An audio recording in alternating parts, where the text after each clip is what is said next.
Hi guys, and welcome to another Zoom chat. Today I'm very happy to have a World Cup winner with me. Vincent, how are you keeping in lockdown? Yeah, it's been actually okay. Back in the UK, in the cold UK, thought I might come over here and have nice weather, but yeah, it turned out to be cold, raining, just the usual UK weather. But it's good. Things are a bit more chilled over here. Lockdown's not that strict, so was able to play a few rounds of golf. Yeah, not trying to keep too fit though, rugby wise, but yeah, socialing with the boys is always fun. Yeah, and Vincent, tell us exactly where you were, obviously, as the pandemic broke out, and just your movements, because you, I believe, came back to South Africa for a little bit before returning to the UK. Just, yeah, I mean, how did the whole pandemic itself affect you and your travel, and how you managed to get about, and what you've just generally been up to during lockdown? Yeah, came back to South Africa. My missus is 20 weeks pregnant, so she was back in South Africa. Decided to go support her a little bit, go for the first scans. Got stuck there, of course. All right. Yeah, I was in Durban for a while before lockdown kicked in, and then spent most of the first 5 weeks spent it in Durban. Was fortunate enough to actually stay in Zimbabwe, which wasn't too bad. Definitely better than lockdown in the house Sure. with the in-laws. I'm joking. Yeah, so me and the wife and Johnny Kotzer and his missus joined us as well. They also got stuck in Durban, so decided to just to get a house there and just stay there throughout the 5 weeks. I must say it wasn't too tough having another couple there and yeah, just entertaining ourselves. We actually made it quite fun. We had the girls cook one night, the boys cook one night. We did like a come dine with me style. We had to dress up and yeah, Cool. just to make it a little bit fun. Yeah. I think throughout the COVID thing, everybody is just receiving bad news, people losing their jobs. It's a really sad time we're going in, but yeah, I think we made it fun. Like I said, the missus went for the first scan, so yeah, I think I got a lot of positives in this tough time as well. Yeah, for sure. And yeah, congrats. Is that expecting your is that your first? Yeah, first baby boy. So Oh, nice. hopefully my genes carry over to him. See if there's another prop in the making. Let's hope so. And then just tell me, Vincent, about obviously now slowly as things begin to ease a little bit, and you've now headed back there to the UK and Saracens. What what's the expectation in terms of that, and maybe how rugby is looking that side, and when it might hopefully resume and get back to some form of action? Yeah, like I said, we starting on Friday. I think most of the clubs actually started on Monday. We just postponed it a little bit, but yeah, I think the situation with the Saracens is quite difficult at the moment. Actually, need to finish the season or last season. There's a few more games left. Like you all know, we've been relegated. So to finish those last games, I think it's going to be a challenge for us. But I think with the group of lads we have, it's going to definitely be. We're going to make it fun. I think there's still a lot to play. Preparations for next season as well in the championship. I think we're going to probably play a lot of our young guys as well. See how they go.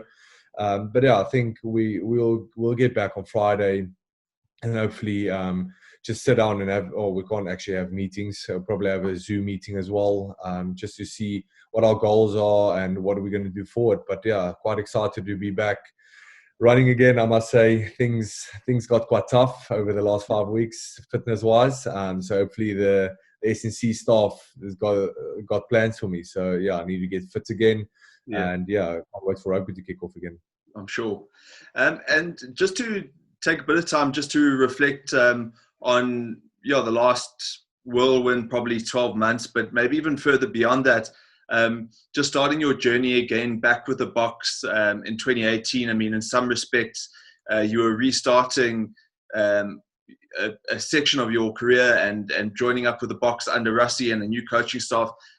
Just touching on that moment when you rejoined the guys for the first time, how that experience was, what things were different, what was good, what was bad, maybe even. How did you find it all as you rejoined the team? Yeah, I mean, 5 or 8 weeks or whatever, 3 months of Skulk Brits as my roommate was probably the worst thing.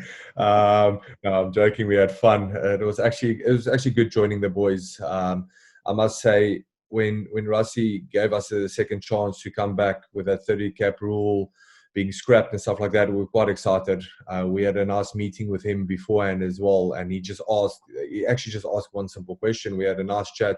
And then he just said, listen, you still have a desire to play for the Boks. You still have a desire to put on the Springbok jersey. Yeah, He just felt that people just saw it as another cap or just another game or whatever. And he just wanted people to play for the jersey again. And I think that excited us or made us excited for the whole journey again. So, sure. being back in the group, selected world-class players, the competition, of course, was tough.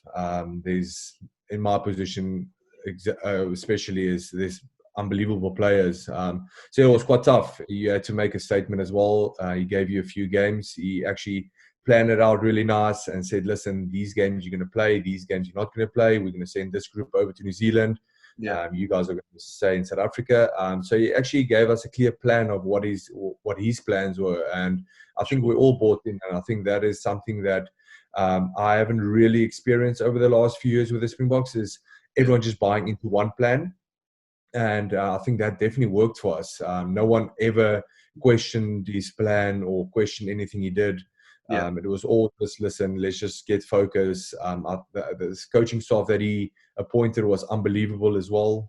It's sad seeing Aled leaving as well. yeah. But yeah, I think everyone just bought into the whole plan. And with the new coaches coming in now, and things are changing a little bit, I think it's still going to stay the same. Now hopefully rugby stays exciting as well. I think we played a brand of rugby that everyone actually liked as well, not just the old bad kicking game or whatever. So yeah, I think Rassie came up with an unbelievable game plan as well. So yeah, I think that the future of the Boks is definitely bright again. Sure. And Vincent, just on a more player and position specific sort of thing, I mean, what were some of the communications from Rassie and I guess at that time Matt Proudfoot as the forwards coach, and the management staff about what they were looking for out of you? I mean, I know Rassie almost, to every player he had a exact reason why he wanted them in the squad. What are some of the things that he said to you and that you felt you needed to do if you wanted to maintain your place in that team, and especially going to the World Cup? Yeah, I think the probably the biggest thing is you spoke a lot about working hard, and especially for us being in the bomb squad, we had to keep the level of intensity high when we come on. So I mean, the basic things is always important: the scrums, the lineouts, the supporting in the lineouts, whatever. Defense, all those things are always important. But he just said, listen, I'm replacing the starter because I want you guys to keep on what he did. He never really put a lot of pressure on us. I think the plan, like you said, was simple. So yeah, he just wanted us just to keep the intensity high when we come up, and if we can, make a difference. Yeah, very simple plan. I think everyone, like I said, bought into it. And yeah, we just had an amazing time on the bench. I know some people don't really like playing off the bench, rather prefer starting, as I do as well. Yeah. But I think we all had a place in the team, and all had an important role to play. So yeah, it was exciting coming off the bench. We in the beginning we called ourselves the finishers, but then it just turned into the bomb squad. And just on that note, Vincent, while we're chatting about it, I mean, where did that we've heard a few stories about it, but that concept of the bomb squad, maybe just chat about where it came from, what that camaraderie was like, some of the funny stories. When we saw a couple of games where the guys after a match the bomb squad would get together. It looked like there was a vibe to it that was quite important in the whole greater scheme of the team. Yeah, I think we were never sad that we didn't make the starting lineup. I think that's important. Some people can say, oh, I'd rather want to be there, or I should rather start. But we just, like I said, we made peace with being on the bench, and we enjoyed being on the bench. So I think I can't remember really where the bomb squad started. I think just probably after one of the games we made a massive impact. Yeah. And yeah, probably just dropping bombs on the team coming on. If you had people like RG Snyman in the team, or for the bench, unbelievable player. All of them just great players, and they all made a massive impact. So having someone like Frans Steyn, which won a World Cup, being on the bench next to us, he's an unbelievable bloke. Very funny as well. You can't take that guy serious at all. So yeah, I think the group of players that played in the final on the bench got so close, and we knew exactly what Rassie wanted. So we had this one plan in mind, and we just had to execute that. But yeah, it was unbelievable experience. Yeah, I'll never change anything. Sure. And Vincent, just talking about the World Cup itself, I mean, what were your expectations when you went to Japan? Because, as you mentioned, obviously great competition in the squad, and with Frans Malherbe there, and obviously Trevor Nyakane at the beginning, perhaps you thought you might have a more of a squad role to play, and might not get all that much game time in the really important games. In terms of just that initial expectation, and then how things changed when Trevor got injured, did that require quite a big mental shift, or was it something that you were able just to kind of pick up and run with? Yeah, I think the whole squad and the coaching staff made it easy actually for me to adapt. It was sad seeing Trevor go down, a really good mate of mine as well, and we always push each other with France as well. There's never a bad vibe between us. We always want each other to be better and play better and perform. So yeah, definitely when we went to the World Cup, I think we all were ready to play in the big games. The preparations to the World Cup, the 2 weeks that we were in Japan, I think we all wanted to be in the big games. We wanted to play in the big games. I think Rassie also made it clear that it doesn't matter who starts, he knows that player is going to play or perform. So no one really knew exactly if he's going to start or not.